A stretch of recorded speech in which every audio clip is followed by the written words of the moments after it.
और जिस घर में साथ संगति होती है, अब की बार आप जिस भी साथ संगति में जाओ, जहां भी साथ संगति में जाओ, दास ने पहले कहा था कि जबरदस्ती साथ संगति मत रखवाओ। जिस घर में सभी लोग उपदेशी नहीं हैं, जिस घर के लोग मर्यादा में नहीं हैं, उस घर में साथ संगति मत रखवाओ। अब की बार आप नोट कर लेना, जिस घर में साथ संगति है उसमें यदि पूरा परिवार उपदेशी नहीं है, और पूरा परिवार यदि परमात्मा की मर्यादाओं में नहीं है, पूरा परिवार यदि बिल्कुल, अगर किसी भी परिवार के सदस्य के आंख में, नाक में, कान में कोई सोना चांदी, कोई नकली, कोई चूड़ा चाड़ी कुछ भी दिखाई दे जाए, वहां से उठ के आ जाओ, बिल्कुल उठ के आ जाओ कि भगत जी हमें कोई लेना देना नहीं है। अगर आपके घर में आपके लोग बात नहीं मानते हैं, आपके घर में सभी लोग उपदेशी नहीं है, तो आप क्यों पंगा ले रहे हो बीच में? कोई जरूरी है आपको साथ संगति करवाना? जिसके घर में साथ संगति है, वहां यदि आपको साथ संगति के नियमों के विरुद्ध कोई भी बात लगे, एक बार तो उसको वहीं बोल दो। अगर वो बात को स्वीकार करता है और उसी समय उस भूल में सुधार करता है तो ठीक है, नहीं तो उठा के थैला भाइयों को सच्चाई बोल के कि भैया मैं तो इस कारण से यहां से जा रहा हूं, मैं बिल्कुल नहीं रुकने वाला भाई, बाकी मेरा किसी से कोई राग द्वेष नहीं है। गफलत नहीं चलेगी, गफलत चलेगी मार खा जाएंगे, ध्यान रख लेना। तो जिस भी साथ संगति वाले परिवार में माता बहनों का पहनाव ठीक नहीं है, अगर कोई ऐसे टाइट कपड़े पहन रखे हैं, कोई टाइटी फाइटी पहन रखी है, कोई पजामी ऐसी टाइट पहन रखी है, ऐसे कोई सोना चांदी, कोई कानों में कहीं, कोई नाक में कोई है, या उनका बोलचाल ठीक नहीं है, उनका व्यवहार ठीक नहीं है, पुण्यात्मा हाथ जोड़ के निकल लो। इस भक्ति मार्ग में भाईचारा नहीं चलेगा, 1% ही भाईचारा नहीं चलेगा। हमने मैनेजमेंट की तरह कोई कॉम्बिनेशन नहीं बिठाना कि तेरे को कोऑर्डिनेटर बना दूं, तू हमारे को सिंहपुरा का आश्रम दे दे, तू वहां की वो संभाल ले, 4 नामदान के अंदर कॉम्प्रोमाइज नहीं चलेगा इसमें। परमात्मा के मार्ग में मार खा जाओगे, देख लेना। हमने भगवान प्रसन्न करना है, भगतों को प्रसन्न नहीं करना, भगतों को प्रसन्न नहीं करना, भगवान को प्रसन्न करना है। उसी घर में साथ संगति रखवाओ जिस घर में पूरे भगत हैं, मर्यादित हैं, एक एक नियम पे हैं।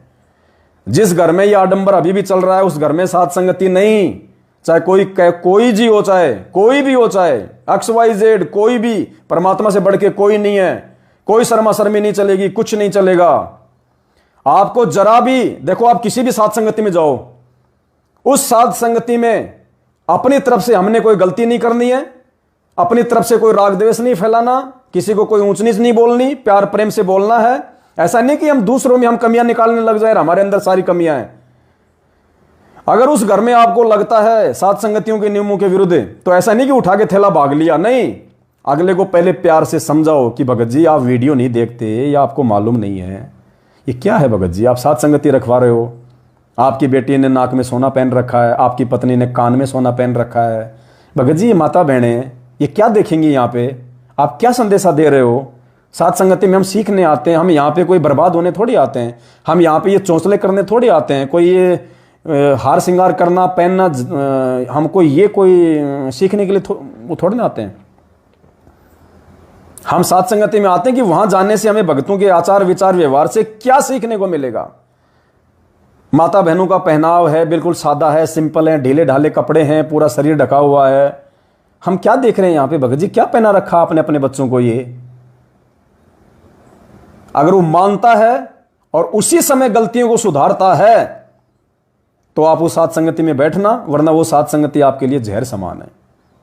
फिर उस भगत के घर का अनाज खाना भी जहर खाना है। अगर वो मर्यादा में नहीं है तो इसका मतलब फिर वो मान बढ़ाई के लिए देखा देखी में डले ढो रहा है। ऐसों को ना तो साथ संगति में जाने का फायदा है, ना उस घर में रखवाने का कोई फायदा है। समझाना हमारी ड्यूटी है, नहीं समझता है तो आप देख लो उसी समय निकलना है या आपको सुबह निकलना है। अब मान लो रात को आप कहां निकलोगे, फिर रात को ना कोई साधन चलेगा, आप कहां रहोगे। सुबह उसको सारी बातें बोल दो और भाई बहनों को भी बोल दो कि भाई देखो मुझे ये बात बिल्कुल भी पसंद नहीं आई है, ये परमात्मा के विधान और मर्यादाओं के खिलाफ है। और भाई अगर इस भगत ने सुधार नहीं किया, सबके सामने यदि इस बात को स्वीकार नहीं किया कि भाई हाँ मेरे से गलती हो गई और आगे से अगली बार आपको बिल्कुल भी ये चीज आपको यहां दिखाई नहीं देगी, और उसी समय उन चीजों को उतरवा दो। बच्चों ने ओछे मंदे छोटे कपड़े जींस विंस टाइटी फाइटी पहन रखी हैं, उसी समय बच्चों को बोलो कि बेटा ये नहीं, अभी इसको चेंज करो और कभी भी नहीं पहनना, सीधे साधे ढीले ढाले कपड़े पहनो।